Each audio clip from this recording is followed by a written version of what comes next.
Welcome to the BANGover podcast. I am Scott Allen. Joining us today, we have Lauren Warner. Say hi, Lauren.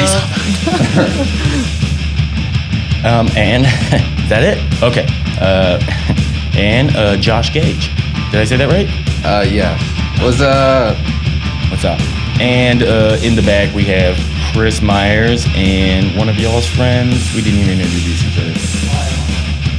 Armando. Hi. And I'm here. And Chris, as always, we need someone to run the board.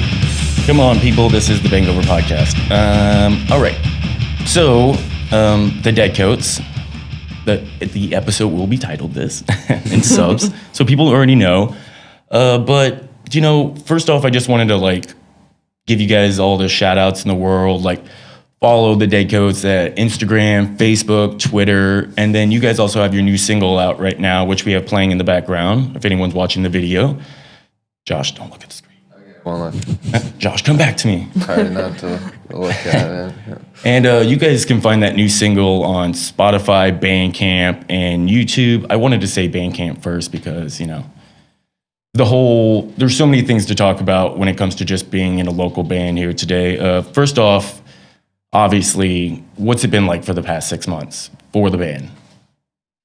Well, can't do any shows, and if you do anything, it's going to be a live stream. And as everybody's learned, live streaming fucking sucks. Either you're playing it, it's kind of weird, or you're listening to one, and all you hear is for a fucking hour, and it's the band's playing their goddamn heart out, and it just sounds like someone just it's getting a colonoscopy. Yeah, it's never good. Yeah. It's so hard to get that sound quality from a live stream, Yeah. And again, that was a good point. How do you even find the intensity to you have no crowd really around you, to really hype it up. And I know I've seen y'all play live multiple times. You guys feed off the energy of the crowd, so I'm sure it's a bit weird. I know you guys would have friends in the background trying their hardest to keep the energy alive, but yeah, live streams are touch and go. It's like a podcast as well. If we did this over the phone, there could be points where it's just sounds like we're inside a bathroom out of nowhere. So it's the new norm, what people have been saying. God damn it. Yeah. But you guys been still practicing and everything every week and just trying to keep it going and alive? Yeah, we've been really fortunate that we've been as productive as we are with all of this. I mean, we've been doing our weekly practices and meetings, and I think it's really given us the opportunity to set some goals and stuff and be what is the next year gonna look like, or what's it gonna look like when shows open up again, Right. I know we're about to record with Frenchie Smith at the Bubble and for a new album, so I'm very excited for that, Yeah, and it's something to work towards as well. Since we don't have any shows coming up, it's something to stay motivated at practice and not just be I just can't play these songs again for in this group. I've done it. I'm already done it. I feel having goals throughout any kind of situation like this is kind of having to deal with treating yourself sort of for depression. You just gotta have motivators and goals to keep you going. Yeah, exactly. Recording is a must at this time. I mean, I feel there's bands that were not even planning on bringing out an album next year or anytime soon that just everything collapsed on them. So they're let's speed up the process, which, the silver lining of maybe this whole thing is that we're just going to get a whole lot of new music and new art, from people just being at home or just, stuck doing this because there's nothing else to kind of go out or should I say maybe distract you a little bit, which still sucks. I mean, who's not missing just being able to go to a movie or just walk into a place without having to put on a mask, I mean, we took it for granted, honestly. Yeah. I think also it's really important to be focusing on the future of, maybe what this industry will be when things open up again. I feel there's possibility of a resurgence of punk rock and stuff, in our communities. Everyone's angry and has a lot to be angry about with everything going on politically and socially.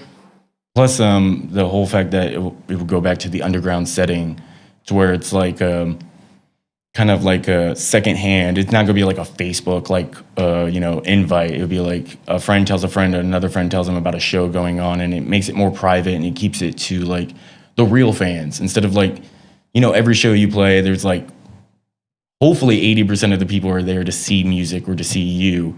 And then there's 20% of people just there to get drunk and start shit, or like mosh way too violent on the mosh pit floor and just dropping beers. So hopefully we could like, in some ways, maybe that would help get those people out of there, like the whole Chads or the Bros, like away.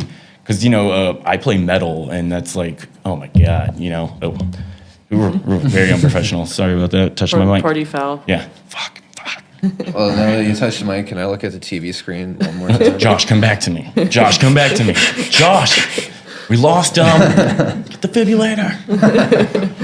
Came prepared. That's what we do. That was a good point too, Lauren. It's a good thing to like really do like your research and start finding out what things are going to be like here in the future, what type of landscape it's going to hold for us, because we already know like how many venues have been shut down, how many bars are closing down, So like cutting the amount of places to play in half, which I don't know about you guys, but when I first started down here like 10 years ago, I felt like there was maybe a few places that we were allowed to play at, and like not as many bands as there are now, like a quarter of the amount of bands that there are now. And now there's so many venues, there's so many shows, they're just people like just putting on show for show's sakes, and it kind of like, how we always said in BANGover, like we want to like make it more an event, like what it was back in the day, because a small town would only have a show maybe once a month, and people didn't take that shit for granted, like how we have been taking that shit for granted. I mean, that's like Austin's motto. We take shows for granted. Like, we'll see them again when they come back through, and then, like for me, it was like Static X. I was like, I'll see him again when he comes through. He died like 3 months later. I was like, I'll never say those words again. Just go to it. Just fucking actually make the attempt.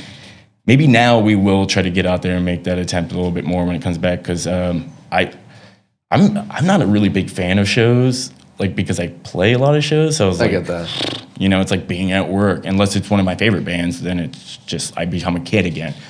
But getting out there and playing a show too, it's like kind of like lost what it is, like how comedians, they need to be out on stage to do what they do. We're lucky enough to be in a place like, thank you Music Lab for letting us use this place today, sponsored by Music Lab, BANGover Productions, that we can come in here and practice. A comedian rent out a room and just put a green screen audience back there or something, and try to do their craft. It's not going to work. So, I'm really curious about what it's going to be like when we get back out there, and what to expect show-wise and how people are going to act. And, I've heard things, and this is just like everyone's just kind of not knowing. It's been like, oh, next month, 2 weeks from now, next year, March of next year. It just keeps going further and further. I heard someone saying it could take 10 years for us to recover back from this whole thing because of the way it's going to shape people's minds, and how the longer we go through this, the harder it is for people to be more accepting and get back out there and do what we were doing last year. The normal, which is terrifying. Not anymore. Yeah, It really is terrifying. Wendy tells us it is. I mean, 10 years, I was like, I will be 43 by that point. Like, I hope the apocalypse was already happening at that point. So I was like, not too old for it, I myself have been like just practicing every day and sometimes not knowing what we're practicing for at certain times. And then we're like, we got to record, we got to do a live stream, record a music video or something. And it seems like you guys have been doing all that as well, just like keeping up with it. This came out, and this is super high quality production. I mean, you guys want to tell me a little bit about like how this was like filmed, and we can also go into more of it, but I'm so curious because it looks so good. I thought you guys were like in a movie. I was like, are they like in a scene of a movie, like in the background of like a movie? But I wasn't sure because the cameras looked great when I looked behind the scenes, if you will. Yeah, so our record label, Descent Records, which is like an indie Austin label here, We're like the first band on it, and so this was like the big, video that the label wanted to put out. And I mean, we originally had a different concept, but it just didn't feel right at the time, like doing some party, music video. Right. With everything going on and like the lyrical content, it just didn't feel right to be like trying to, oh yeah, let's fake happy this up, and all that. We wanted something relevant, and we also wanted something that we felt like could benefit other people, and like Black Lives Matter specifically. Like, we made this song like months ago, even before like COVID and the riots and protests and all that. So it's kind of like, we had this song, we had an idea for the other song. Chris, the guy who's the director, he had kind of had this vision of how the thing was going to go. It was, it was like a kind of like a fun thing, but it didn't really fit the lyrics. It's like the lyrics are all about like, how you feel towards the government and like injustice and like protesting and like stuff like that. So it's like, how do you like do a wacky fucking video to that? Right. And then especially like all your friends going downtown, getting beat the shit out of by cops, getting shot by cops. And then, you just like get so pissed off. And then it's like, we had our, pretty much like, it's sort of like a final meeting with Chris. And we were like, we should change the video idea. So our label had this idea that we were going to make this wacky little video, and then next thing you know, the guys at the recording thing is like, oh, this is a different video. We're like, yeah, it's going to be different. Well, I'm glad they listened to you and took your guys' advice, because it is y'all's music. You know what I mean? So. Yeah, it would have been weird for you guys to like just been doing the quarantine like single cam thing just in your bedroom playing, Yeah. Because it's been done and pulled out so many times. But yes, people are just super pissed off, and to raise awareness in any way is is the best thing that we could possibly do right now as musicians, Yeah. getting out there and doing that. And I mean, some people want to like think that it seems like some people think that this is just now going on, but it's like It's like been going forever, on for years. forever. Like name it. It was like when, like since the beginning of this country, this has been going on. Yeah. So it's embedded in us. So it's something we need to change in the way that we think. You know what I mean? Because I remember like when everything first started well, I shouldn't say first started happening, because I mean, again, as you said, this has been going on. When things went down in March, like I remember, like people on both sides of the political spectrum, like posting stuff, and I was like, I felt like I had to say something in one of my posts, and I was like, look, like this has been going on again, like since the 1770s. Like the first official like riot and protest started in Boston, the Boston Massacre, when they were throwing snowballs and rocks at the British soldiers, and the first person to die was a black man. The first person that they shot and killed was a black man, and he was a black patriot. So it's like American history has been solidified by Black Lives Mattering, and it's like, how can we say that this hasn't been an ongoing thing? Yeah. And I hate how some people also get the idea is like, well, all lives matter. It's like, you do realize when you say that you're taking away from the situation at hand. And we're not saying that all lives don't matter. What we're saying is that what this is about, it's about remembering like what it is that's going on for this group of people. You know what I mean? Like, of course all lives matter. Like, we don't want anyone to get shot like that cop did in Vegas. We don't want that happening either. But we don't want it on the other side as well. We don't want to be, fearful of these people, and like, just it's been nuts, because it's still like happening. Like every time I listen to something, it's just like, again, constant, and it's like when are the fucking police going to learn? Like, hey, you have to have some form of fucking accountability, or the general public's not going to trust you. People aren't going to like you. I mean, like the song "Fuck the Police" has been around since the goddamn 90s. I know, and all these songs are coming back with vengeance. Good. Like just I just want to cover a bunch of Rage Against the Machine songs. Like, go downtown and just fucking sleep now in the fire. You know what I mean? Too bad their Like- fucking tickets are like $300 a pop. Yeah, now. they always get a lot of shit for that. It's like, how can you say it's all about the music and it should be free and your political stance, and then it's like hundreds of dollars per ticket and stuff like that. where it's I like- know that they tried to like bring the ticket prices down. That's what I've heard is the band didn't want the tickets to be that Yeah. expensive. But when you go through all these like fucking booking companies and promoters, It's not up to you. yeah, it's not. Yeah. A lot of people were getting ridiculed for not canceling tours when this whole pandemic first started. And they constantly had to keep like putting out on social media. It's like, we don't save the tours Yeah. canceled. We went through a company. They have to shut it down. The problem is that they would just keep pushing it or like keep having the ad streams going. Yeah. And it's like they were getting shit on for, like, why would you do this during this time? That's so irresponsible. And it's those more hands people- in, you know? And the artists, like sometimes the contracts say if you pull out of the show, you're gonna have to pay for it. Exactly. So it's like these artists are going to go bankrupt if they're like, hey, Yeah. I can't do the show anymore. They have to kind of rely on the show just falling through itself.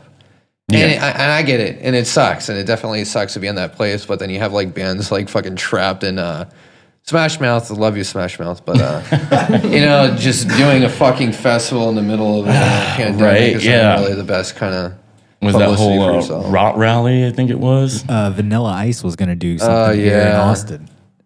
That was irresponsible. Yes. And I they mean, got it's Vanilla canceled, Ice. yeah. So.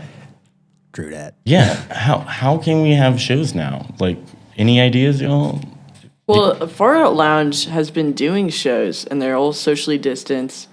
And I mean, they have like 3 or 4 acres of property. Whoa. It's outside, and they have a huge stage. I've been going there a couple like every weekend, like one day, and it's. I mean, I haven't gotten sick, and I mean, everyone wears masks, and then you get to your table, and they're all like 6 feet apart, and it's a good gig, and they're really doing it. And there's a decent amount of people going out to them too. Like, and everyone's been, it seems like very cautious there. Yeah, I mean, that's the best way to do it. I know Just the having the drive-in space. theaters too. Yeah. They also do shows at drive-in theaters. But I think, That's what I've been thinking. like, honestly, if you're going to do anything or even go out, you have to be cautious because it's not just about yourself. It's about the people around you. Right. That you're either trying not to get sick from them or trying not to get them sick. Because, I mean, like, COVID, you don't know if you have it or if you do have it. Some people are You irresponsible. get a test and it takes 9 days to come back Yeah. to tell you. You could have already gotten rid of it and got it again, or just got it at that time, like in that 9 days. It doesn't make any fucking Yeah. sense. Yeah. Yeah. Should have been like, come on, this is America, man. Like, it blows my mind. This is like 2020. We should have fucking hoverboards. Yeah. Let alone be able to like get these tests or even having proper fucking mask or anything like that. It blows my mind. I agree. I thought we were supposed to be badasses, right? This is America. Eagle and flag, rock, eagle and flag. Well, that's the thing is it's always kind of been sort of this fucking illusion that it's been like America's the great, It's like, it's all about money. Huh? yeah, it's about money and leadership, and if that leadership is actually good, and we can see in these last 4 goddamn years that the leadership has been good, and the leadership hasn't really been good in for a while, and I could maybe say that the leadership's never really been good to begin with, because I mean, like you have the Obama administration creating they started with the migrant camps and they made them detention centers, and Yeah. Obama was called the great deporter in chief because he's deported more people than in American history. Yeah. And then his road work worked into Trump being able to create these camps, and now they're doing mass hysterectomies and literally sterilizing people. So it's kind of like, This is insane. yeah, and it's like both sides of the political, like, I forget the word, but like spectrum, they have done injustices. And I think that if America wants to be great, it has to hold itself accountable. And I think that's the real thing for this year that we need to fucking focus on and think about is accountability, because you have to be accountable for yourself going Yeah. outside. You have to be accountable for the people around. You have the police need to be accountable for that. The government needs to be accountable for this. And we also need to be accountable for our government itself. And it's like, get out there, vote, or get out there and protest, and have your fucking voice heard because people need to hear it. That's what makes strong leadership is Yeah. someone that can admit their faults and get better by them because no one's perfect. Nothing's perfect, Be human as error. Yeah, this whole idea of democracy is like a dream, some sort of thing that we're trying to work out. It's not real. You know, Yeah. it's just like an idea. It's a wet dream that a bunch of Greek men had Yeah. thousands of years ago after getting stoned out of their goddamn minds and drunk at, like stone buildings. I'm just blown away because I think at the end of the day, most people inside their hearts of hearts know between right and wrong. Yeah. You know what I mean? You know, if you hurt someone physically, it's wrong. You know, there's certain I don't even know how to put this because it makes me so insanely like mad where it's just like I just want to punch something. You know? Yeah. The first song that me and Chris over there recorded for like our just cover songs was Propaganda, and I was like. Sepultura, I was like, what a great song, and a song that was made 30 years ago almost still holds up way too much. We did a podcast on the dead Kennedys, fresh fruits, and rotten vegetables. Did I say that right? I hate you. For rotting vegetables. You fucked me up on that. You said it wrong. And all the songs in there hold up. Lynchland Landlord Man, just stealing people's mail. Kill the Poor. It was literally, it gave me goosebumps because like every song is literally about what we're doing today. Yeah. Like It's verbatim. That's so Nothing cool. changes. I mean, I've been like really stuck in like this like late 70s, early 80s like punk kick. Yeah. Like I don't know. Give me some bands. I don't know, like Dicks and stuff. The Interceptors. Yes. Yeah. Flipper. There's all the those. Yeah. The Replacements. Oh yeah. Those The guys. Wipers. I could go on. Well, obviously. The Big Boys. Yeah.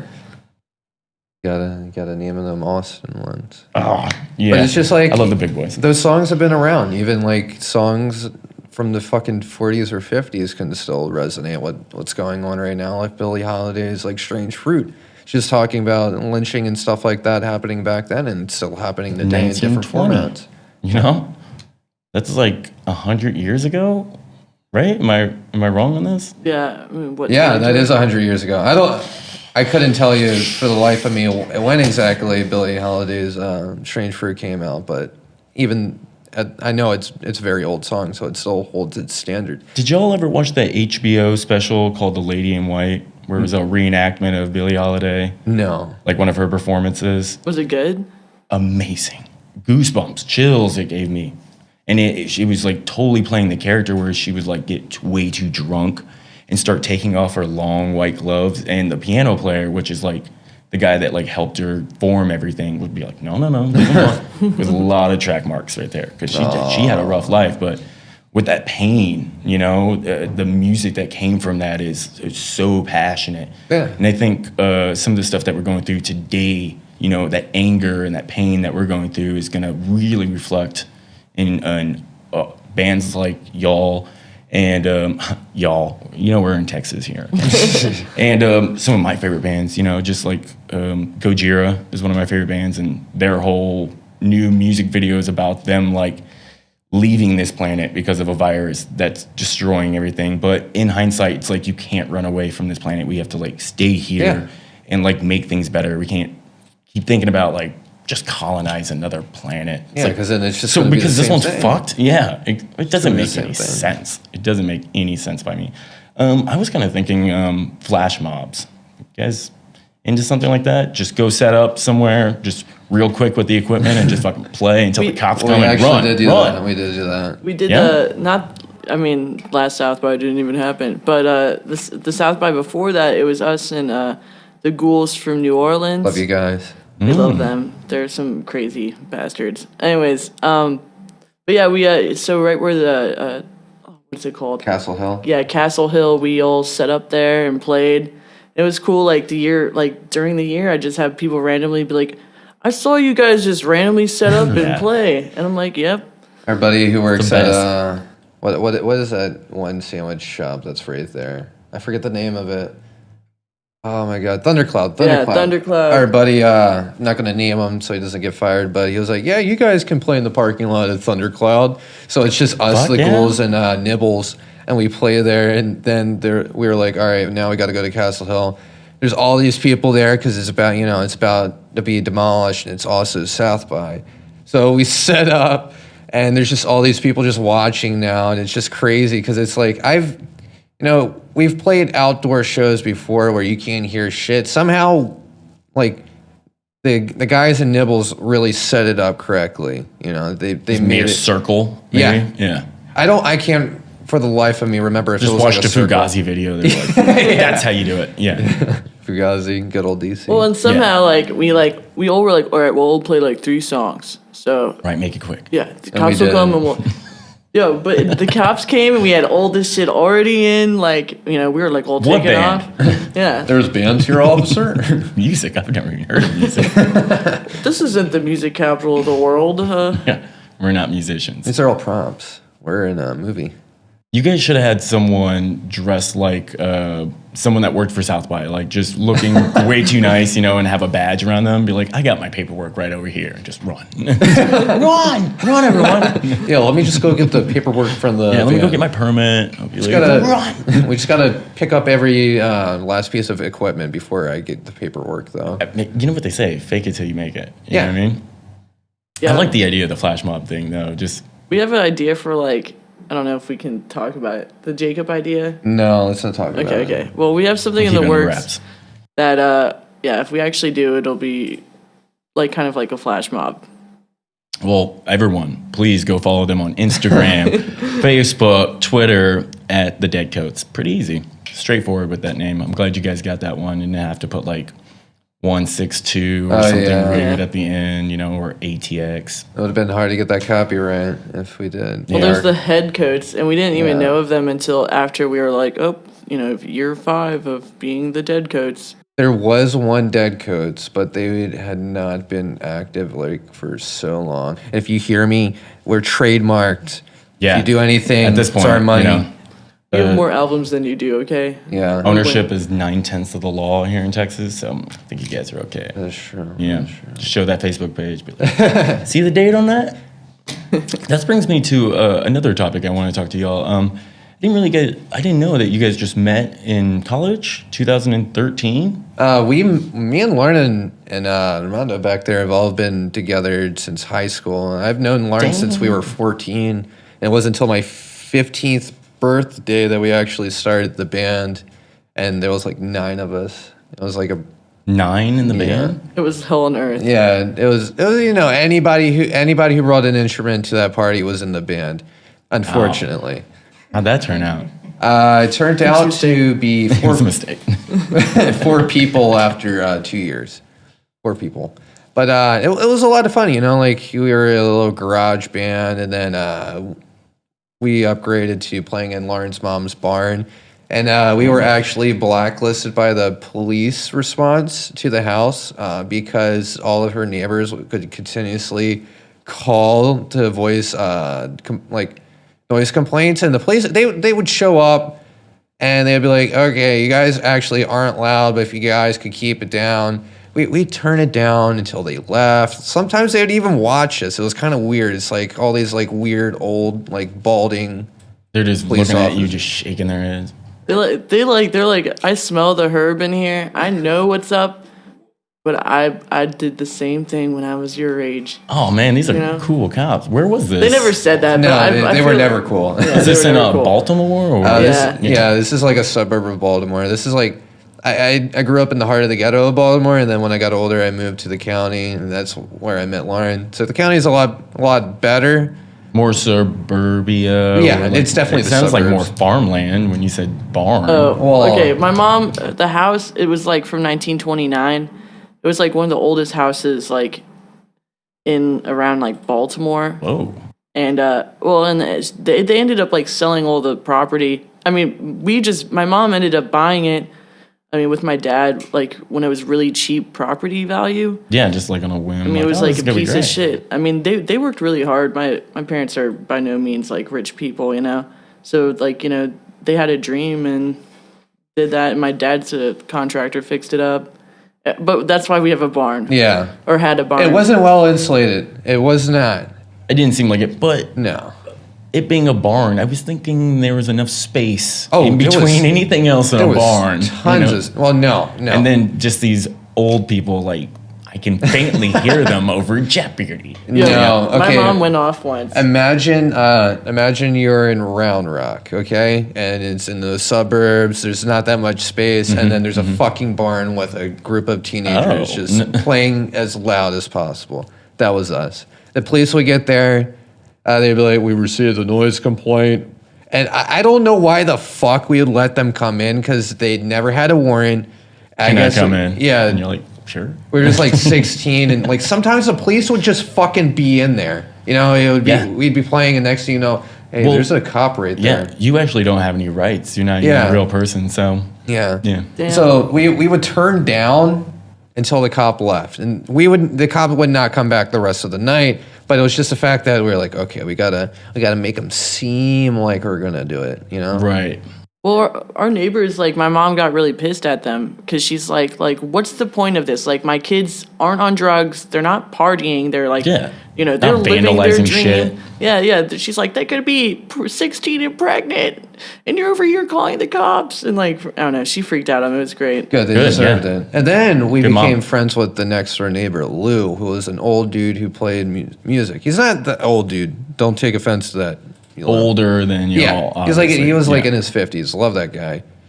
Well, he ended up being our drummer For a little at bit. the end of high school because Armando joined the Air Force. Just can't drum anymore. He's a great drummer. Love Armando. we played a gig and the announcer was like, it's the Dead Coats with their dad. We would I don't know why, but we had this joke that he was Abraham Lincoln, so we called him Lou Lincoln. Lou Lincoln? Hey, Yeah. that's a cool band name right there. Yeah. Just off the top of that, that's how nicknames come Yeah, up, Lou man. Lincoln. So like for the name of the people in the band, his was Lou Lincoln. Lou Lincoln. Well, I didn't Yeah. remember what his last name was, and I was So like, he's really I thought it was Lincoln. Lincoln. Words.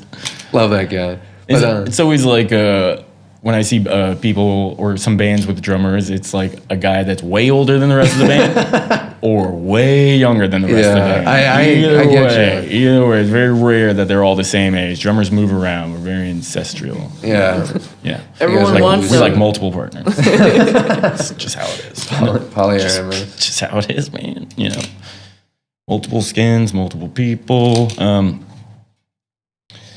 Now I forgot where I was going with this. I'm like, lost in thought. So just getting together and then moving down to Austin because you guys thought like this would be a good place, not maybe one of the best because Los Angeles or maybe something like that, but No. that's way too expensive. If you're from Baltimore, you don't care about LA. You don't Well, think your about guys' y'all's sound would work over really well in certain areas down there. You know what I mean? Yeah, that's why we were told when we went on our tour. The people at the Redwood show, they were like, "You guys should be playing at Whiskey A Go Go and stuff like that." And we're like, we didn't even know that was an option for us.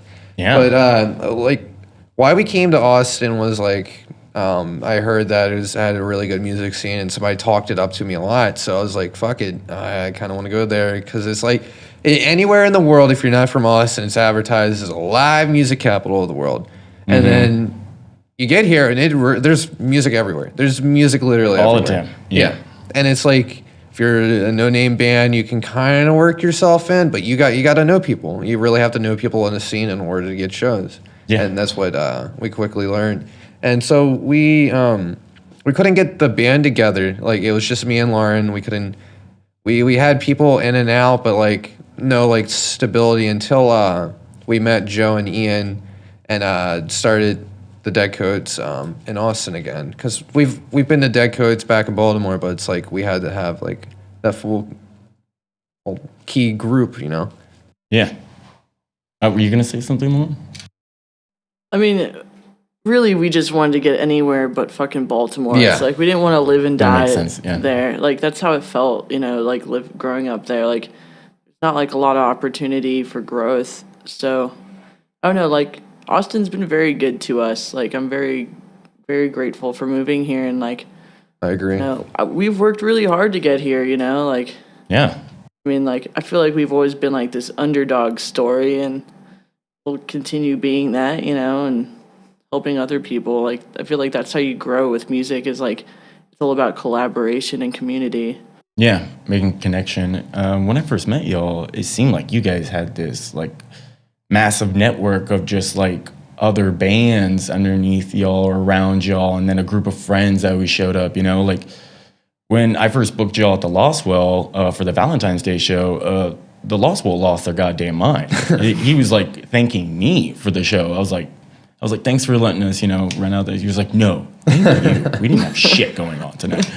So I was blown away, and then I love like so many of your other bands, like or your friends' bands, like Nibbles or like Dead Cop. Did I say that right? Sodomy Cop. Sodomy Cop. It's been so long since I even had to talk about bands or shows with other band people. So I was here in the hallway where people are like, "You look like you work here. Where's the bathroom?" Oh yeah, dude. I don't work here. Me at Guitar Center any goddamn time. I'm like holding a guitar. It's like, oh, can I play that? Or do you know the inlays in it? Or can you help me out over here? I'm like, I'm a customer, dude. Oh, sorry. Like even when I was 15 going to the one in Baltimore, I'd get fucking asked questions. They're like, excuse me, sir, you work here? I'm 16. Oh, sorry.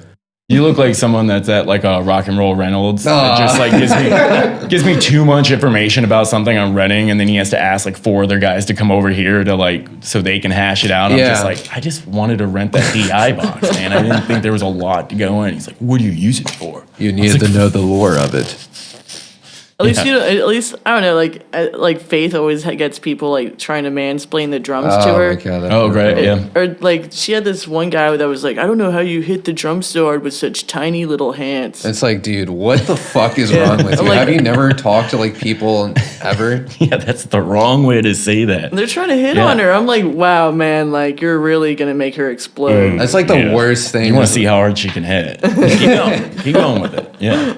That's actually a problem. We've been considering like changing our names to stage names just because like people are getting fucking weird, and so Creeps.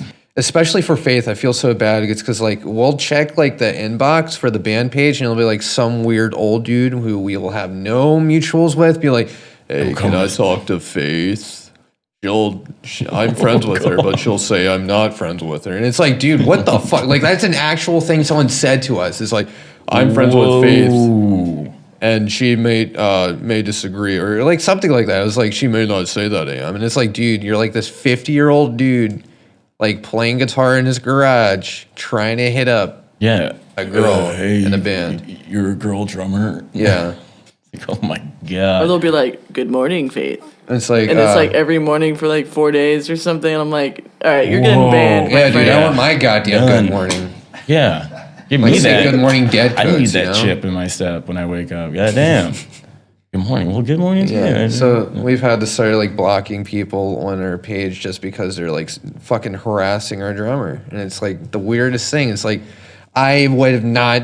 I mean, I knew that the experience was there for girls, like the bad experience of like getting hit on by weird dudes. Yeah. But like actually like being able to fucking like see and read with these messages that people are sending us. Could I talk to Faith? And it's like, this is not an Adam Sandler film. You are not going to win over her. It's like you can't do all these weird shit that happened in movies and think that that's how love actually works in real life, because that's just how people get fucking uncomfortable. How about just be a fucking person? Yeah. You see her at a show, you could say hi, and that's fucking it, You forever and alone like the rest of us, okay? Like, we're all miserable. Like, just join the party. Just accept it. Yeah. Accept your misery. It's great. Get a sex doll and fucking get a Tinder. Get a fleshlight. You'll be good. You don't need nothing with that. If you're an old man and you want it, and you think that hitting on girls at shows doesn't make them uncomfortable, get a Tinder. Stop hitting on people, making them uncomfortable. And if you are getting on Tinder, don't say fucking weird shit. Or just go to a therapist. Go to a therapist. That's the best thing for you. I think that was the best thing. Go to a goddamn Everyone therapist. needs a little bit of therapy. Yeah. Say that same shit to a therapist and watch what they would say back to you. Really? Or maybe just ask your friends, like, does this seem normal? Like the things that I'm doing? Honestly, I feel like that's a problem with like the 50-year-old men, is their friends say the same shit and they all should go to therapy. Well, maybe it's like, if you wouldn't say that to your mom or your sister, then don't say it. There you go. It's manners. Yeah. And the thing about Texas is we're supposed to be very much about our manners down here. And so I'm blown away by all this. Like, You need to point this guy out on Facebook to me. Send a mob squad. Or just go flash mob him. Just set up in front. It's just 4 o'clock in the morning. Hope you're awake. What we're gonna do is we're gonna get a pillowcase full of frozen eggs and then just beat them with it until the eggs start cracking. Wow. Yeah. There's like some bad boy shit. That's what I say to people in Call of Duty. I just don't think I just pulled that right out of the top of my head. You want that to happen? Where you live? Mom, this guy's threatening me. No, you always got to make sure they're grown men on the other line of the microphone before you start digging into them. Yeah, I was playing some big kids the other day, and then some kid was dropping some hard R's. Oh up in there, my God, and I hate that shit. How I hate old that are you? shit. Yeah, and then another kid was like, "You want to hear some of my music?" And he played someone else's song, like an actual famous rapper, it's like some trap rap. And I was like, "We know this ain't you, Yeah, kid." it's not you, bro. Yeah, I just think it's Good so time. like if you want to really realize if racism is still alive, just fucking play Call of Duty. Just play Call of Duty. That's all you got to it do. is insane. Yeah, it's a Yeah. bunch of macho people on there, and you just get a weird group. You see another side of society, Yeah. like real fast. It's really nice toxic masculinity. It really is. in action.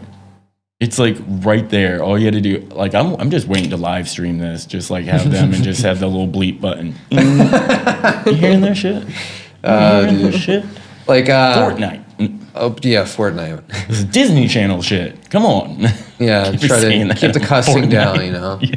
Fortnite. But like it's like when people can be anonymous, they'll say whatever's in their goddamn mind. What's really going on in their head or in their heart. They'll say whatever they want. Yeah. You would never say that to someone face to face. No. But online, it seems like, I'm sure you're like, you write the message and you're like pacing, taking a drink or something. You're like, Yeah. is it good? And send it. And then these are the same kind of people that want to get reactions from people. The people that say the hard R in a Call of Duty lobby are the same kids that go, well, actually, in like fucking class. And it's like, dude, you don't have to play devil's advocate. They're pulling you into an argument. Yeah. I learned that the hard way after the whole Trump winning. I was just like, I can't even, because I would just go on there and be like, are you fucking retarded? To someone and be like, they're not going to listen to you. Especially like, I'm an angry person, so I'm going to come at you pretty, staunch with teeth. And that's no one's ever going to listen to you like that. And all you're going to do is start an argument. It's like, you really need to be level-headed.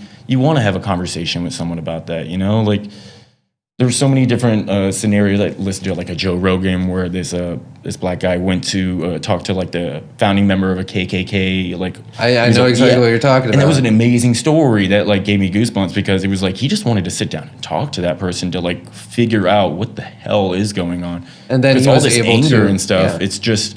It's to get people to react so we can get the conversation through, because no one's listening. So therefore, we need to do things like protest.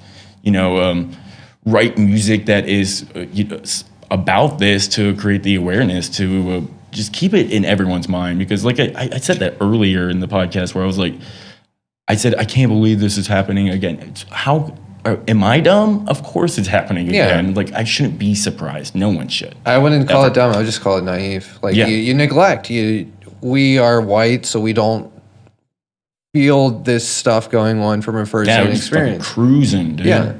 Like, I've had friends like tell me their experiences, and I'm like, I would have never have known, or if even thought about being in a predicament like that. I get pulled. If you're in a car and you get pulled over by a cop, they're like, "Can I see your ID?" You give them your ID. That's it. They come back and they're like, "Here's your ticket," or whatever. Like, but if you're like a person of color, that could be a death sentence, just getting pulled over by the police officer because he's worried that you have a gun, or he's worried that you're going to do something. Yeah, and it's like, everyone's scared. Yeah, it's like, it's such a hard thing, and it's like, it goes back to the accountability thing. And it's like, if you're a person of color, you don't have to be accountable for your skin tone. And you shouldn't be afraid that, you shouldn't have to live a life where you're afraid that a police officer is going to kill you, for just you accidentally speeding, or you not even doing anything. You shouldn't have to be in a world that makes you feel that way. You're walking on eggshells constantly, because that's no way to live, you know what I mean? Yeah. And then immediately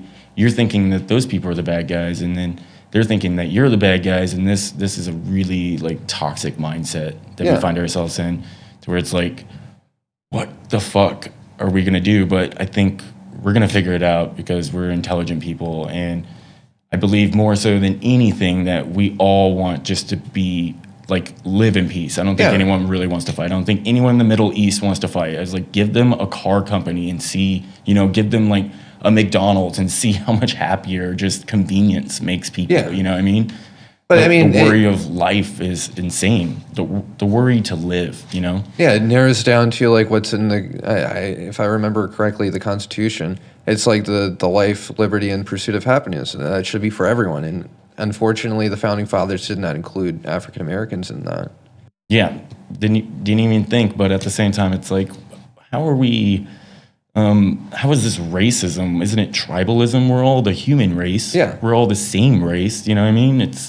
It blows my mind because it really just puts people in just certain parts. It's like white people that hate other white people, like, English hate the Irish or whatever, or like Indian people hate other Indian people based on their skin tone, which is mind blowing. It's like you don't even get to control that. There's also been like people. You suck. There's been societies that have discriminated on blood type. I mean, if you run out of things, people are going to still find some form of way to discriminate against you. Like that South Park where they were just fighting over science. Yeah, like what science is real, what hypothesis is true. And it's such a sad reality because it would happen because humans are such a social creature that they need to have some form of hierarchy to keep like a status quo or someone on top, or like, let's say it's like a caste system where you have to continuously move up. You have to marry into another family to get up that caste system, where in certain cultures you have to die in order to move up in the caste system. And it sucks, It's like all these different castes and systems and social placements, they all fucking suck. And it's always going to be like very vampiric, and it's going to be like someone's going to be leeched off by somebody else. Yeah, and I get the idea of having like the thought process of like how like football fans are. Like you love your football team and you hate the other football team.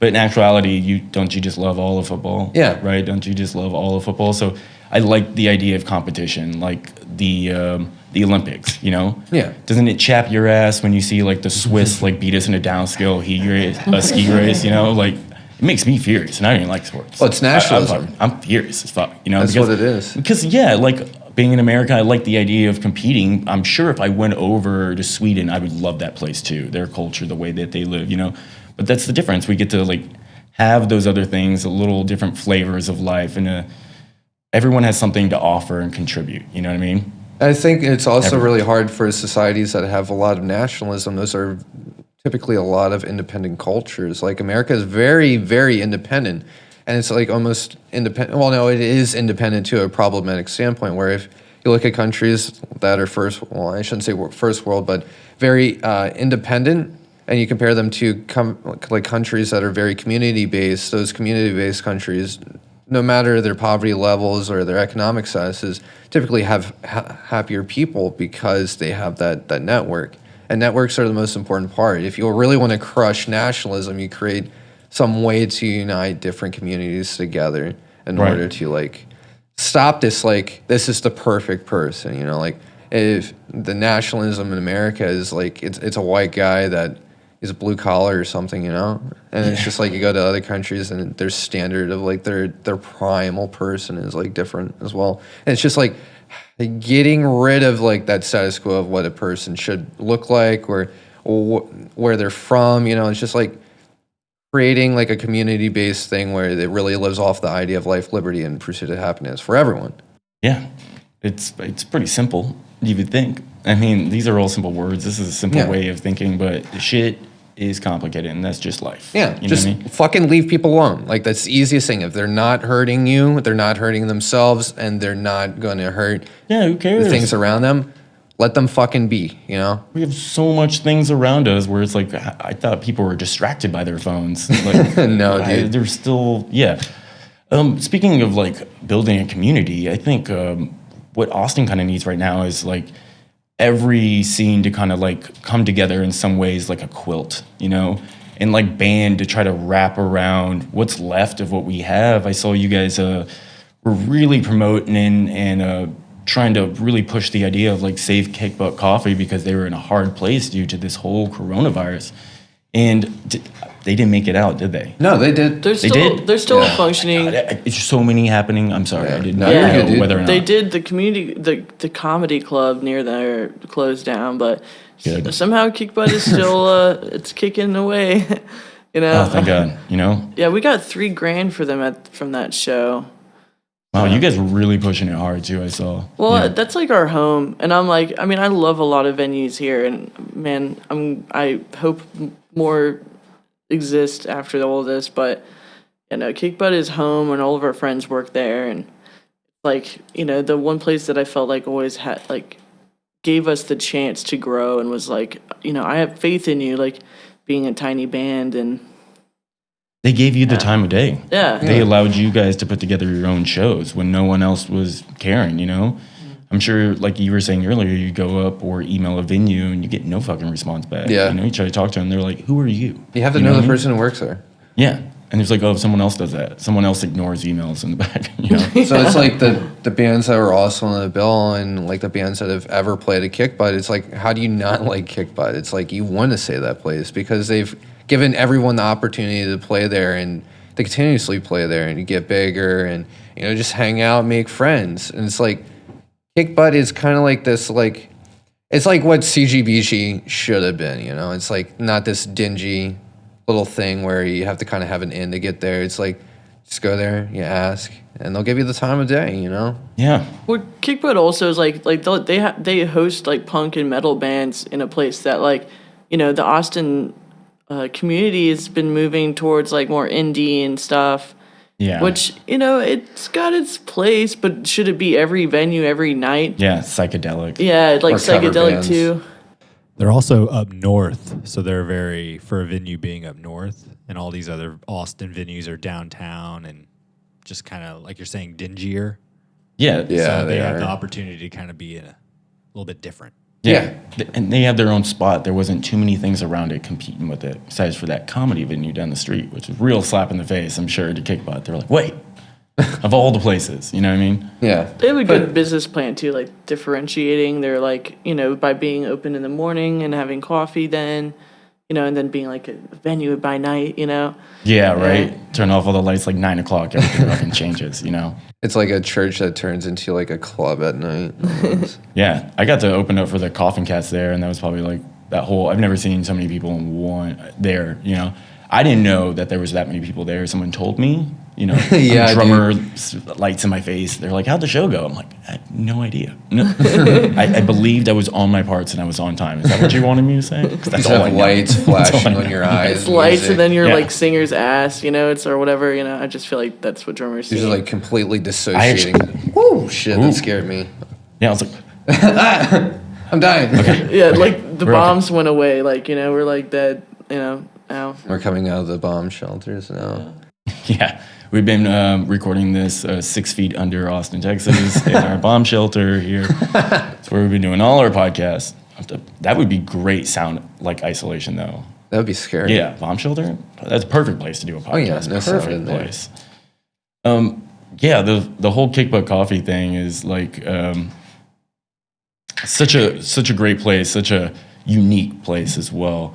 And I know you guys always loved it, and I'm so glad it's here to stay. And I know that like we're still kind of in the gray area, but we all know that Joe Rogan moved down to Austin. And Elon Musk is going to move here too. And other comedians and other things are going to start blowing up exponentially. Like, isn't it- insane amount, especially when it comes to comedy. Like Kick Butt's going to be one of those little unique places that has comedy as there as well, because we lost like pretty much most of our comedy places. Cap City Comedy Club shut down, so they're closed. That's the biggest one we had here in Austin. And then we only had 2 to 3 other ones besides for that. So I know Joe Rogan said he's going to come down here and buy one of those spots and open up his own venue. But that being said, there's going to be a lot of outpour of like, and then people that are coming in to do the interviews. Everything's just going to blow back up for Austin. We got lucky with that whole Joe Rogan thing, you know what I mean? Because it's really going to just, all these restaurants are going to get a second chance. And I hope like all those venues and restaurants and bars are still holding on until we really are allowed to just go to full blast because we don't even know if South by is happening, right? Yeah.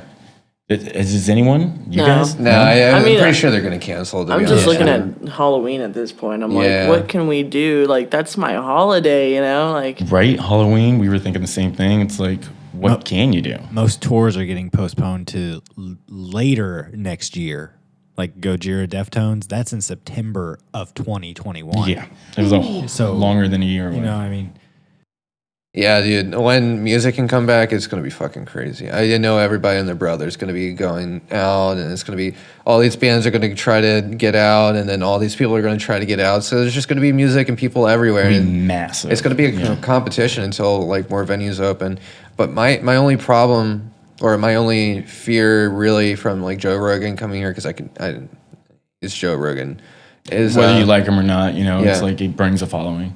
Is that it's going to drive up the prices of places around here, because for sure. The Tesla plant itself just being out here is going to raise the prices. I'm just kind of it's weird to think about that the three crazy people are going to be in Texas. In Austin, like Alex Jones, you're going to have Joe Rogan, and you're also going to have Elon Musk all living in the same city. Elon Musk might not be crazy, but Joe Rogan might not be crazy. But we already Alex have The Jones is. Undertaker. Yeah. And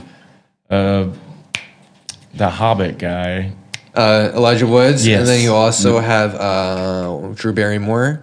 No, so there's so many people, but the actresses or actors, how many people are going to follow them? Matthew McConaughey. Oh yeah, Who cares? No one. It's just going to be literally crazy because like people are like really worried, and I'm worried for them as well. But don't you think he was already kind of raising up and becoming crazy to begin with? Because I think so, but I think it's going to be was even just crazier. showing how big things really were, and then it was really just like a real fucking gut punch. And I feel bad for all those those like businesses that make their money just on South by alone. Yeah, like a bike rental place that's like, I make all my income in 2 weeks. That shit never happened. Yeah, you know what I mean, like. And then the city, who like last year had so much money that they gave everyone like bonuses, now this year have so many budget cuts. Yeah, but I don't know. I think the more so thing that I'm worried about is like people being able to actually live in Austin City or the Austin city limits. Because once that Tesla plants get here, or the next Amazon location opens right, up, all the cost of living is going to go up even more. And we're just going to live further south. We're just pushing towards San Marcos. Yeah, and it's going to what I'm push thinking. people towards there. And San Marcos will probably be the next Cedar Park, but a little bit more fun. I hope not, because I grew up in Cedar Park, and you were talking about getting pulled over and drug out of car every single time, like from head to toe frisk, just because I'm listening to metal, and they were like, I'm going to find weed on you. I'm going to find weed on you. And you're going to pay for it with your goddamn life, boy. You want to know if a ticket just for a pipe is almost $600. There's not even a speeding ticket that costs that much, because other than that, you would just go straight to jail because it would be a felony. I mean, these guys, you're backwoods. You got the mentality that weed is the devil's lettuce. They're going to put you jump over our fence and pull guns out on us because we had a fire in our backyard. Yeah, if like hands they on had their gun, way, don't you'd move. be in prison for the rest of your goddamn life. Yeah, it's insane. Yeah, I do know a thing or two about living in other places here in Texas. I went down to Galveston just to try to get away for a little bit from being in quarantine, and that place is just Trump central. There's Trump flags everywhere. They sell the hat in every store. There's poster boards of it. It is nuts. It was like Rambo, but as Trump. It was like First God, Blood, or it was like him as the Terminator saying, I'll be back. Yeah. It's like, why do all these people care about this so much? Just It's call so him, crazy. at this point that some people follow him, just call him God Emperor, because that's how they fucking treat him. It's like, he can't do God no in a wrong. room. And they're like, I like him because, everyone hates him. It's like, isn't that a fucking sign that you shouldn't like this person if everyone hates him? Yeah. It's like a classic sign of like, if everybody at your lunch table doesn't sit next to this kid because he like kills his family pets, you probably shouldn't fucking sit next to him either. And True. that's like the embodiment of like Trump, and it's like people try to follow him, or and it's really hard to debate people. And it's like, well, Obama did a lot of fucked up shit. Yeah, I agree. He's no goddamn angel. I'm not going to say he's an angel, but he's a hell of a lot better president than Trump, and he did a lot more good Pretty shit. much anyone. I would vote for like George Bush again. Yeah. In a heartbeat. Like nothing is as crazy as a guy that just says shit like that. Yeah. Like especially like, did he ever have a grandma like to tell him like, you know, like don't reach across the table? Like you're fucking rich. You grew up in no manners. Yeah. Like don't put your fucking elbows on the table. So why would you say that shit to someone? Why would you attack someone like that or go out? I mean, we all know what it's for, right? Because you rile people up and then people love you. It's like wrestling, you know?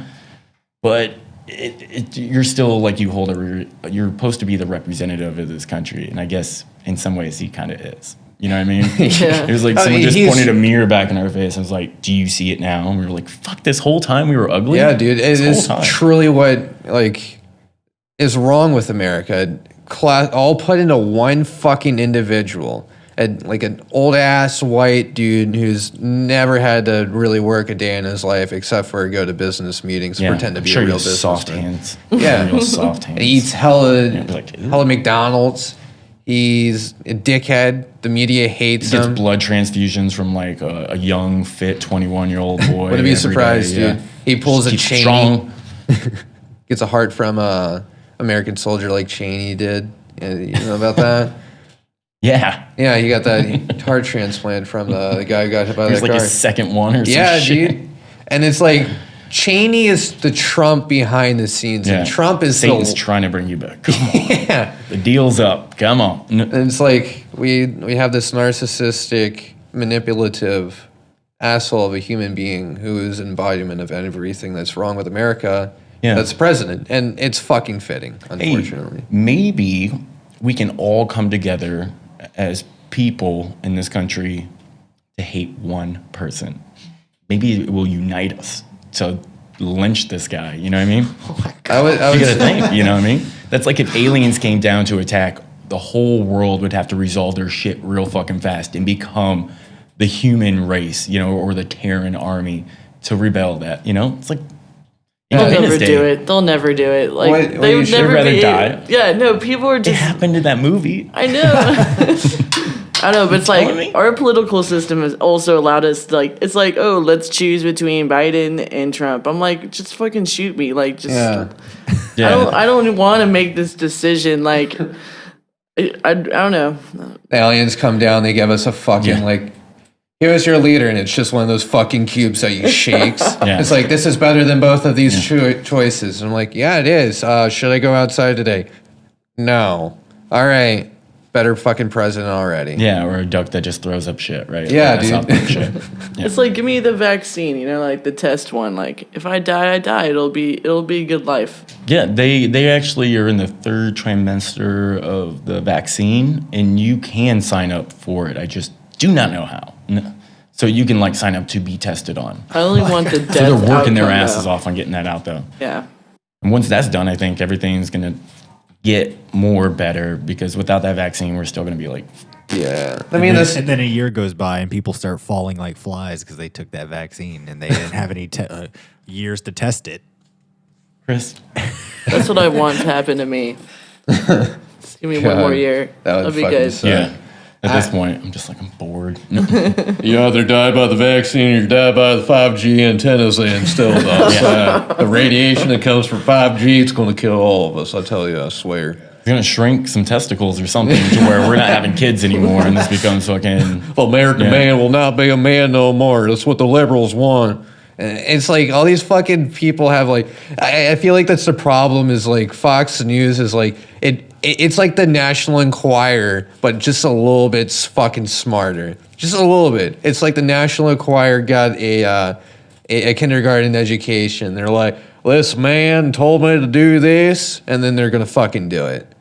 I mean, going with Fox News, even they don't like Trump. And it's kind of like, if you see like... Yeah, the enemy of my enemy is my friend. It's like the fucking biggest like Republican like news outlet that all these dudes are like fucking 60-year-old sitting in their rocking chair and yelling, that man on TV's goddamn right. And it's just like, now they have to hear them say Trump's wrong. And they're like, that man on TV's wrong now. It's like, Those people are separated Yeah. from reality. That's all it is. it really is. Yeah, It's yeah. complete cognitive dissonance. They're just living in their own bubble, and that's fine. Go live in your own bubble, but shut up. Yeah, and don't shut the fuck ruin up the in your fucking bubble. country for us, you know? Exactly.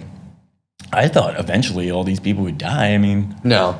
No? We We just- gotta like 30 years. old people would just die, and then racism gone. Like, it seems like just. But there's a only, lot dude. of young people Yeah, that think dude. that Call of way. Duty. Going back to Call of Duty, it's already there. Yeah, a lot of people that just live in small areas of the world too. So it's because of the amount of information is like just as bad as having all the or like no information at all. Yeah. Because you don't even know what is real or not. If it's true or false, you could say something and it just changes the next day. That's why we were following the virus. I'm sure you guys were very closely in these first couple of weeks. And then after a while, it's like, well, I learned something and it's immediately wrong the next day. So I'm just going to like chill out until, this happens. Have you guys been working this whole time or? Unfortunately. So I took 2 months off and then I ran through all my savings and I was like, well, I'm going to have to go back to work or I'm not going to be able to pay rent. So it was either completely lose my job and get on unemployment or go back to work so I can have money again. So I had to go back to work. But I mean, I talked to my manager, Jocelyn. She's a sweetheart, absolute queen. She's like, yeah, I've been here. Everybody who's been here has not gotten it from someone that's not been in their family. She was like, everyone who has gotten it, well, not just her, it's just like also things that I've noticed is like people have gotten it from their family. Like if The you've been closest working, people you're with, roommates, family, girlfriend, boyfriend, whatever. yeah. And so she was like, this is actually what she said to me was, I've been working this entire time and I've been cautious. My sister's been working the entire time. She's been cautious and we've been fine. She's like, it's all about balance. And I was like, yeah, you know what? You're right. I probably should have worked those 2 months, Yep. to be honest. Unless you had the unemployment. Yeah. Yeah, I've been working this whole time. I work at the Arch downtown. I'm a housing navigator for like homeless people, so I help them Wow. navigate social services and get housing along with the case managers. So it's That's been a very fulfilling job. It sounds like you're actually going to work to do something to make a change. Yeah, I like after college I was like, kind of tried getting into like, business sector stuff. And it just like I wasn't going to fit into that. Like I was never going to be that cookie cutter person that they wanted and were looking for. And so I was like, well, I'm like destitute for money right now. It's either do this or like sell my body for money or like find something, and then my friend OnlyFans. Yeah. OnlyFans. People would love that, honestly, and I just can't give that to them. It would be too much of a good thing. I would make too much money, but it was like my soul would be dying. Yeah. And then I wouldn't be able to help the homeless, and, it wouldn't be as much fun every day. Yeah. And those people need help. I mean, more than anyone. It's been interesting with COVID too, like we all were actually talking about this at work. We were like, we're gonna see people, come in that, because of COVID and because like the people haven't got enough help, like financially, especially, right. And so we're gonna have a lot of homeless, like people that will not be used to being homeless, or like, because there's like different types of homelessness and stuff, but it's going to be sad. We only can just try to prepare for it and try to help out, your fellow man. Yeah. I can't believe people would evict anyone at this time. Yeah. Even why can't we just stop, paying rent for this amount of time? Like, I'm eating it. Why can't you fucking eat it too? You know what I mean? And the people that own everything is like, I'm not going to eat shit. So it's like, that's what you're there for, peasants, to eat the shit. And it's like, you pay for your land. Nah, we're all equal here. All right. So right now, yeah, for real. Right now, there's a national, I think it's called moratorium eviction. I'm not saying it right, but pretty much you shouldn't be able to evict someone until like January 1st. Right. If you fit into like certain guidelines. Some more story, look at that up if you're worried about getting evicted. Yeah, there's a lot of charities, foundations out right now for people that were in the service industry or people that need help just getting food on the table or keeping up with their rent. I know thank you, Austin Electricity was so cool. They're just like, don't even worry about it, just pay when you can on this whole thing. They're not going around shutting off anyone's electricity no matter how much money it is, And then me sitting here arguing with my goddamn apartment complex on just late fees alone, not paying the rent. But it blows my mind where it's like, we really do care about money more than our own well-being or life. It's like, what happened? Who fucking cares about money? Shouldn't we care about, saving the earth, from global warming? No? Oh, okay. That's what we have to do with our music is we have such a high standard. We have to save the whole world with it, I say you guys flash mob every bad business here in town. You use your music as a weapon, focus point, just shoot it straight through people. I mean, that's what punk rock is, right? Silly string. It'll save everybody. Yeah. It'll be great. And, and wearing your fans and the people around you, talking about what's going on and being aware and having that group conversation with people is the best thing that we can do right now. I mean, we can't go in there with torches and pitchforks and just take over the whole thing, but we need to talk to people and have a conversation. Yeah. Just conversation. Even if someone has a different idea about something, we still have the conversation and not allow ourselves to get too upset about it, And us being musicians, we use our anger on stage and we take it out there.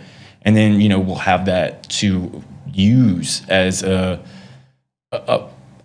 thing for your voice and a platform for the message. You know what I mean? It's funny. We were always like, all right, we're not going to be political. I know, right? We're not going to be political. And, we kind of, I wouldn't say we avoided trying to be political, but it kind of just naturally ended up happening. We're like, all right, we have to be. I mean, that's the only way to be. You weren't trying to be political. Everything around you made y'all political. You're living in the situation. How can you not talk about it? And when you talk about it, you automatically become political. Wasn't your intentions, no punk band's intentions were ever to be political. It was the shit that just happening around them, and they were tired of it. Just punk rock's getting shit on just as much as anyone else back in those days in California, They were just there with the gay people because they were just outsiders. And they would get shit on by the cops. And so they had to speak up and say something. And that's where we're at now, too. It's like, you didn't want to, but you didn't really have a choice, did you? Yeah. It's like they made being a good person political. Yeah. They made the monsters that fight them, It's like when you did that to someone, you immediately created an arch villain. You know what I mean?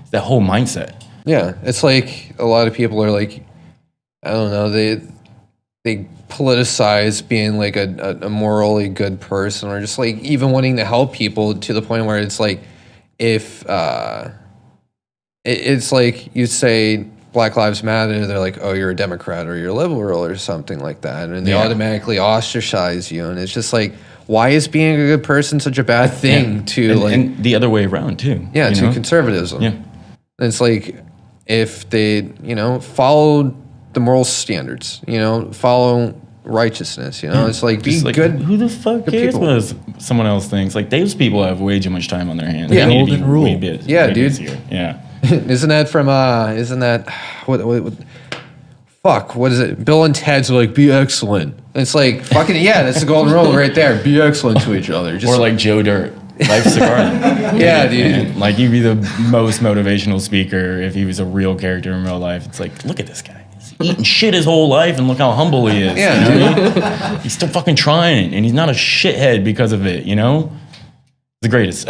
We are wrapping up. Did I have anything else?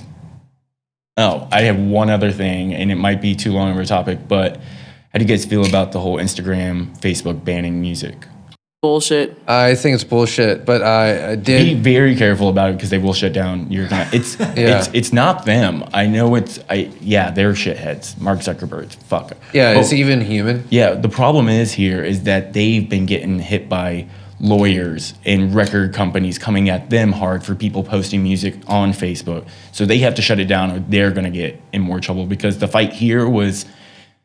What I heard about it was the drummer for the Eagles. I'm going to find this guy. And he went to the Supreme Court to make this case. And they had multiple music producers, multiple musicians come in to argue, multiple people that own big YouTube channels come in and talk about it.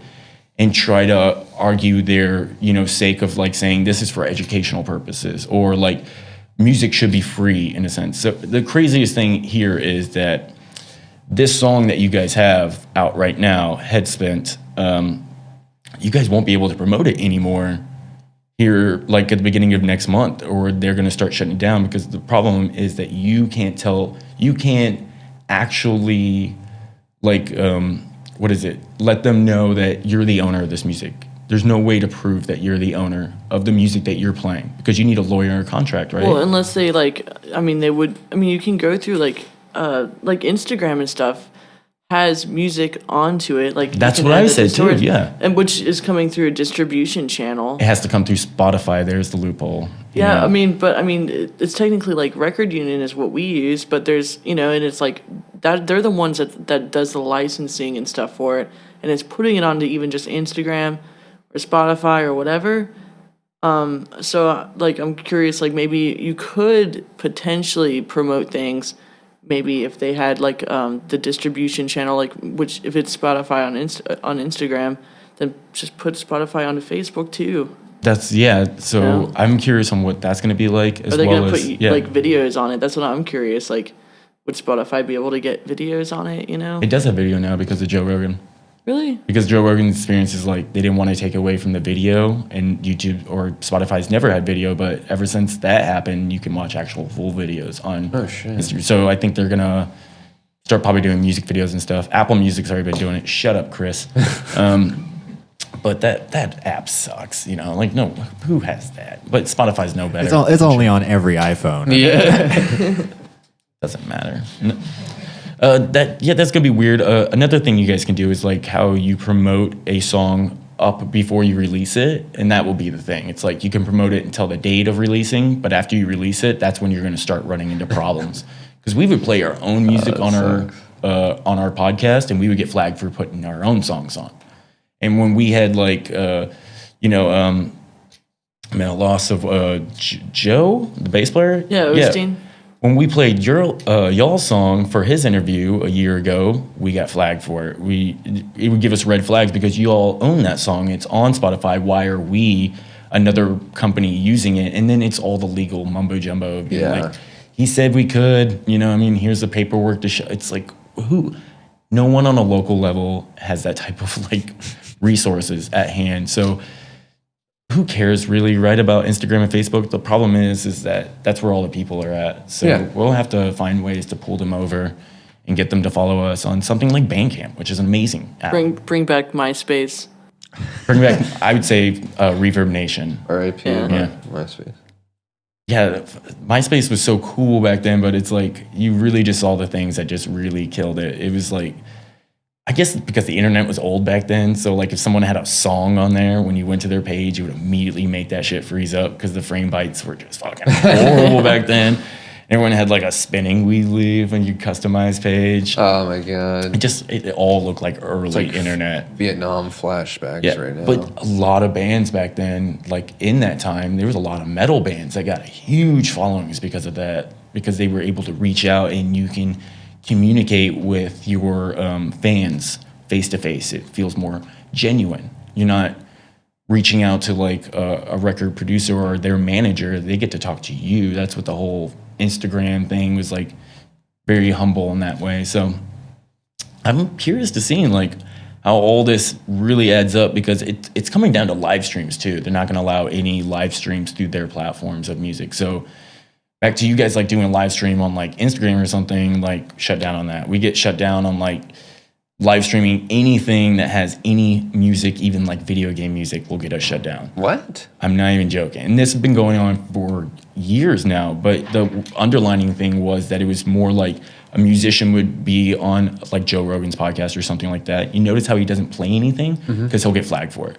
And then other people that have just an podcaster on just Spotify, they get the rights to use music because they're on Spotify. You see, it's like the company that underhands or owns music rights. Yes. So again, unless you have like a radio station, and when a radio station plays your song, if we were in a radio station right now and we had our own channel, we played your song, we would have to pay you for it. But that's how it's always been. You know what I mean? It's just now getting to attacking the internet and taking away from those people that were like curating content maybe by using someone else's stuff. And I get it because it protects us from anyone stealing your song or my song. But at the end of the day, it's like at what means to the end, you know, it's like at what downfall, because we just trying to get our music out there to be heard. It's all promotion in the end for everybody, right? Yeah. I'm just gonna follow you guys and just see what you guys do, and then take that same route, because you guys are amazing when it comes to like the social media status of everything, talking, like getting out there and talking to the fans after the shows. I mean, you guys just built this, you know, and I know when we come back, you guys are gonna be here, and you're gonna be even stronger, because there's gonna be a lot of bands that are just not gonna be here anymore. So there'll be less, and a lot of some venues that were just not that great of venues to begin with, in my opinion. I'm not going to name any names, but they know who they are, you know, and they were already on their way out before this whole thing started anyways. This was just really the fucking knife. But yeah, I'm looking forward to getting back to it and seeing you guys live. If not, like, let me know what you guys are doing for Halloween, because I'm coming. And thank you guys for showing up. This has been amazing. We should definitely do this again after the album comes out. We can have the whole band up in here and do this one more time. We'll get a bigger room, or hopefully we'll have our studio open by that point. But fingers crossed, we're still working on it every day. So anything you guys want to promote before we go? Don't have anything really. I've lost my personality. I don't know who I am anymore. Yeah. Like, just have like a bunch of Post-it notes like all over your room just to remind you. Just remember, smile. Your name is Lauren. I guess like final notes were don't randomly hit on our drummer. Please don't do that. Yeah, that's great. Black lives matter, and they've always mattered. Be excellent to each other. Good one. Don't be racist. Yeah, And, just stop being dicks. Yeah. That goes for you too, Facebook. Mind your fucking business. Keep to yourself. I don't fuck what you do. Do drugs in school, Inhale Satan. of course. I didn't consent to being born. Yes, and remember, follow them on all the platforms. You got Spotify, YouTube, Bandcamp, Instagram, Facebook. Do you guys like Twitter? I don't think Twitter's. I don't think we really have. We have a Twitter, but I need to connect it back to our Instagram. You know what? That's probably gonna be our way out.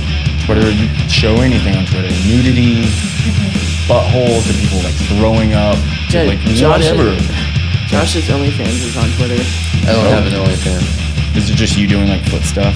If I did have one, it would just be my hands placed around. For some reason, Like I got model hands. Yeah, I don't know why. Like, Debatable. Look how big this banana looks in my They kind of hand. look like some tiny ass sausages around the finger. ooh, model me. There we go. Wait. That's what makes you a guitar look player, at the man. You're screen. gonna just dig them in there. I could be a hand model if you want me to. Well, Josh has four nipples. I don't have 4 nipples. The one on my back is a mole. I'm gonna sue Lauren for slander for anything that she's just stated. Thank you. Everything. Yeah, it's all on record. Yeah, you're gonna have to take down the video. Or you can hit us up later and we can take it out. Yeah, either one works. All right. Well, thank you all again, and for everyone listening, please follow us on Instagram, Spotify, YouTube is where we really like to be at BANGover Productions. We can find all our stuff on YouTube. And thanks again, yo. Thank you. Goodbye.